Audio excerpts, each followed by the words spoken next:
देखिए, जब हम किसी कंपनी के बारे में बात कर रहे हैं तो उस कंपनी के पीछे कौन है, उसके प्रमोटर कौन है, ये हमेशा जानना जरूरी होता है। और आज हम बात करने वाले हैं हैप्पीएस्ट माइंड के आईपीओ के बारे में। तो हैप्पीएस्ट माइंड का जो प्रमोटर है वो है अशोक सूटा जी। 30 ईयर का एक्सपीरियंस है इंडस्ट्री में, पूरा सब कुछ जानेंगे। क्या है अच्छा, क्या है खराब, क्या मिलेगा क्या नहीं मिलेगा। तो मैं मुकुल अग्रवाल आपका आप ही के YouTube चैनल में स्वागत करता हूं। जो भी नए लोग हों चैनल को जरूर सब्सक्राइब करें, क्योंकि ये चैनल नहीं एक फैमिली है जहां पे हमारी कोशिश है आप सीखे भी, कमाए भी, आगे भी बढ़ें और मार्केट के प्रति विजन बदले और वो जानकारी हो जो कहीं मीडिया आर्टिकल में नहीं मिलती है। बेल आइकॉन जरूर हिट करके रखिएगा, क्योंकि कोई भी वीडियो अपलोड होगी तो आपके मोबाइल पर, ईमेल पर नोटिफिकेशन आ जाएगा कि वीडियो अपलोड हुई है। शुरू करते हैं अब हैप्पीएस्ट माइंड आईपीओ। देखिए, जो हैप्पीएस्ट माइंड कंपनी है वो सूता जी इंडस्ट्री के वेटरन हैं। उसका प्रूफ इससे आप समझें कि विप्रो टेक्नोलॉजी बिजनेस 1984 से 1999 तक इन्होंने लीड किया था और कंपनी को लीडिंग आईटी इंडस्ट्री में तब्दील किया था, बिजनेस कंपनी में तब्दील किया था। उसके बाद उन्होंने mid size IT service Mindtree start की 1999 में, और जब इसका आईपीओ 2007 में आया था 103 टाइम्स सब्सक्राइब हुआ। तो आप सोच सकते कितने पावर पैक आदमी है जिसने दो कंपनी के भविष्य को संवारा है। तो ये जब हैप्पीएस्ट माइंड लेके आए हैं तो वो किस लेवल पे रहेगा, क्योंकि जब भी मैंने वीडियो की शुरुआत ही इसी बात से की थी कि किसी कंपनी के पीछे कौन इंसान खड़ा है, किसका विजन है, वो सबसे इंपॉर्टेंट आता है। अब बात करते हैं कि ये आईटी सर्विस प्रोवाइडर कंपनी है, 2011 में शुरू हुई थी। और जहां तक इनके बिजनेस की कैटेगरी है वो 3 है: digital business services, product engineering services, infrastructure management and security services.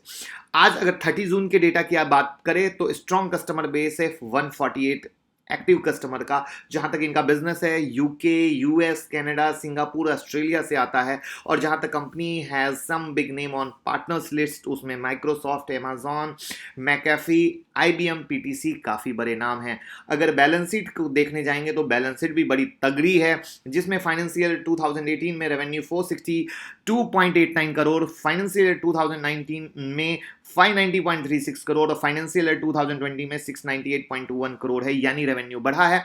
Net profit की बात करें 2018 में -22.47 का 7 करोड़ का नुकसान था, लेकिन उसके बाद ग्रो करके फाइनेंशियल 2020 में 71.71 करोड़ का मुनाफा है, यानी स्ट्रॉन्ग बैलेंस शीट है।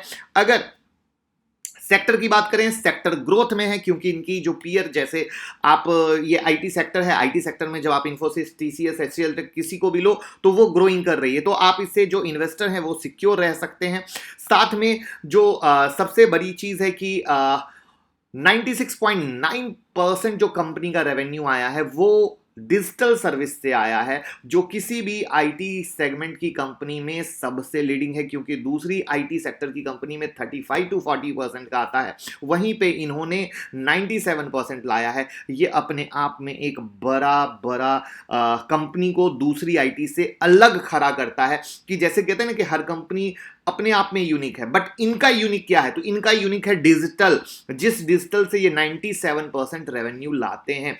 और उस एंगल से ये इसको अलग, अच्छा, और फ्यूचर ही डिजिटल का है, फ्यूचर ही आर्टिफिशियल इंटेलिजेंस का है, वहां पे ये एक बहुत अच्छा बेट बनता है as per the long term future, जिसमें आईटी स्टॉक्स जो हैं उन्होंने एक अच्छा रिटर्न हमेशा लोगों को दिया है। उस हिसाब से लोगों को ये ट्रस्ट हो सकता है कि जिस सेक्टर में ये आ रहा है और जिस तरीके से काम कर रहा है, इसके जिसके पीछे इसका जो दिमाग है वो एक करेक्ट वे में है। अब साथ में सूटा जी ने बताया कि इस पेंडेमिक में 76% of company business remain affected, यानी 76% बिजनेस को कोई इफेक्ट नहीं हुआ। और जो सबसे मजे की चीज है, जैसे कि इस कोरोना में मैक्सिमम जो हिट आया ट्रैवल बिजनेस को आया, हॉस्पिटलिटी यानी होटल को आया, और वहां पे इनका लिमिटेड एक्सपोजर है। तो आप सोचो, इसको सोने पे सुहागा वाली ही बात बोलेंगे। जो एजुटेक या hitech segments are the most one of the company largest revenue generator, जहां से उनको 42% रेवेन्यू आया है। और साथ में जो एक सबसे अगेन यूनिक चीज मुझे लगी, वो यूनिक चीज है कि ये जो इन्वेस्टमेंट है वो next generation technology such as robotics और ब्लॉकचेन में करने वाले। और आपको भी पता है रोबोटिक्स और ब्लॉकचेन ही फ्यूचर है, और उस फ्यूचर को पकड़ के ये चल रहे हैं। साथ में डिजिटल को पहले ही पकड़ा क्योंकि डिजिटल फ्यूचर था, साथ में रोबोटिक्स और ब्लॉकचेन फ्यूचर है, उसको लेके चल रहे हैं। तो कहीं ना कहीं फ्यूचर प्रॉस्पेक्ट, जिसके लिए मैंने बोला कि इन्वेस्टर के हिसाब से जो इंसान पीछे खड़ा है उसका विजन आपको इस तरीके से क्लियर कट समझने में आ रहा होगा कि किस लेवल पे वो विजन लेके चल रहा है। साथ में इनको यूरोपियन मार्केट पकड़ना है क्योंकि यूएस मार्केट में 77.5% का रेवेन्यू आता है, लेकिन यूके से 7.2% का रेवेन्यू आता है। जो इनको बढ़ाना है उस पे भी इनका फोकस है क्योंकि अब इनके पास यूरोपियन मार्केट से ऑर्डर्स आने लग गए हैं। और एक सबसे अच्छी चीज, 90% of revenue comes from repeated customer, यानी अगर आप इनके कस्टमर हैं आप वापस इनके पास जाते हैं, यानी 92% कस्टमर इनके पास वापस जाता है। ये सबसे मजे की चीज है।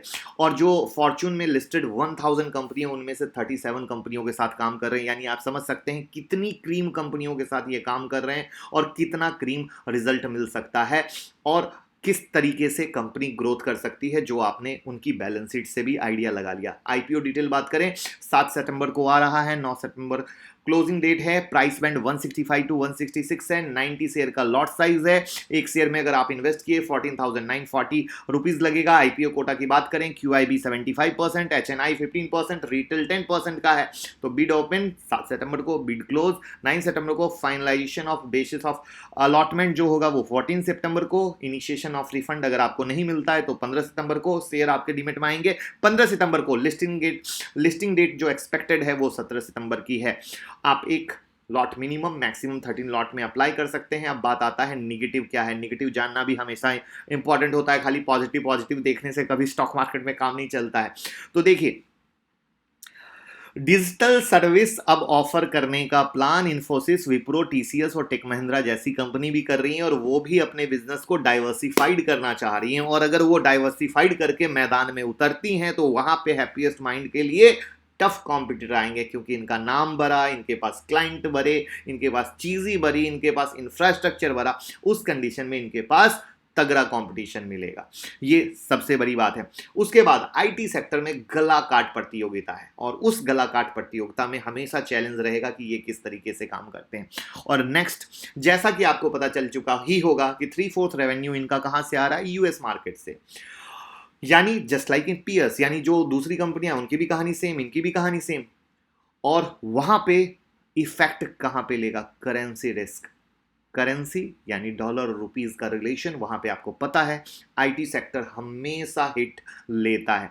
तो ये वो 3 फैक्टर हैं जहां पे ये एक इंपैक्ट आ सकता है। बट ओवरऑल आप कहोगे क्या ऐसा चीज है, ओवरऑल है कंपनी का पर्सन कौन है जिसने 2 कंपनियों के भाग को बदला। साथ में जो इनका विजन है वो साथ में बहुत क्लियर चल रहा है। तो इन सारे एंगल से स्टॉक जो है as per the investment definite अच्छा है।